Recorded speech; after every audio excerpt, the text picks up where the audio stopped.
Good morning, brothers and sisters. This is going to be a short one, but I was just paying attention. But I'm going to look at one more video this morning. The title I about threw something through my television. My son's room wasn't on that other side of the television. I was shot my television. Let's look at it.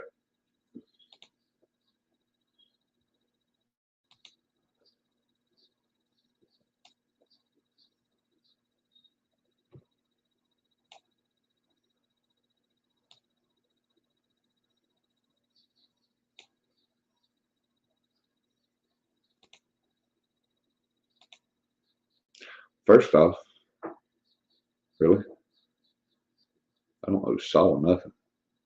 I owe Jesus my life. I owe God my life. I owe God my future. God's already taken my past. He's got control of my future. I owe Saul of Tarsus nothing. Let's look real quick.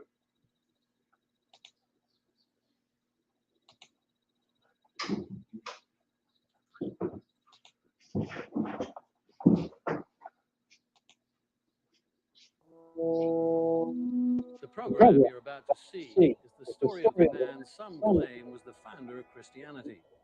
Not Jesus, but the Apostle Paul. In recent years, scholars have put forward a lot of new ideas about Paul. In the next hour or so, we'll hear from a number of them. Some of their conclusions are at odds with each other and at odds with how traditional Christianity has viewed Paul.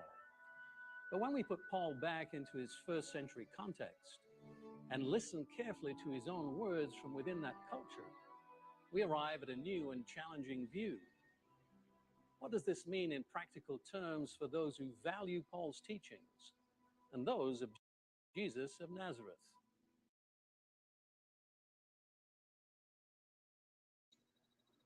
It means you put more faith in man than you do God himself. Paul, Saul of Tarsus. Saul of Tarsus. What is he to your faith? What is Saul of Tarsus to your faith? Is he everything? If he's your salvation?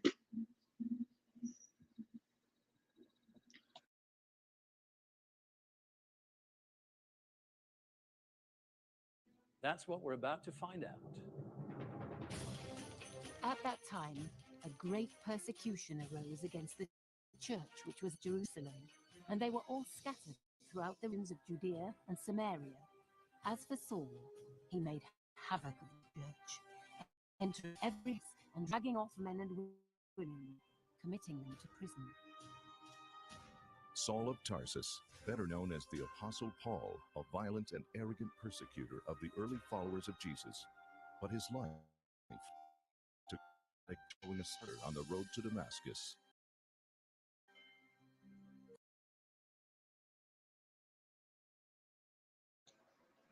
Now, if you'll go find out that story that you love, yes, see, that proves Saul of Tarsus met Jesus in the desert.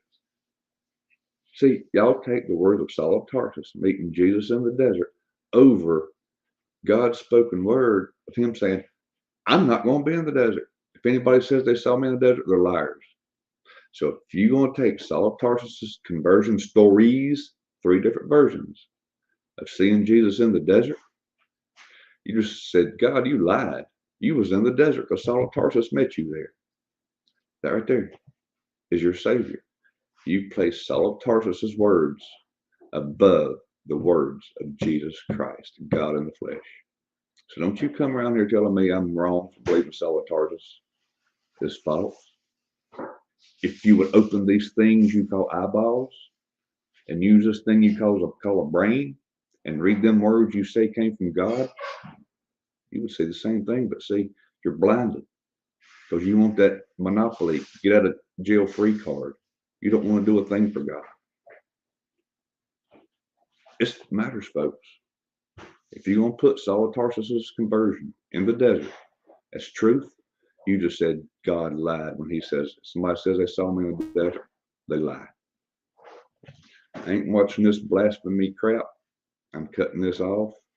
And I suggest you go get my Matthew, Mark, Luke, and John and stay out of the devil's books. You know, the devil told you he was transformed into an angel of light. And what do? You believe the very same devil that was transformed into a minister of light. Praying for you folks. God bless.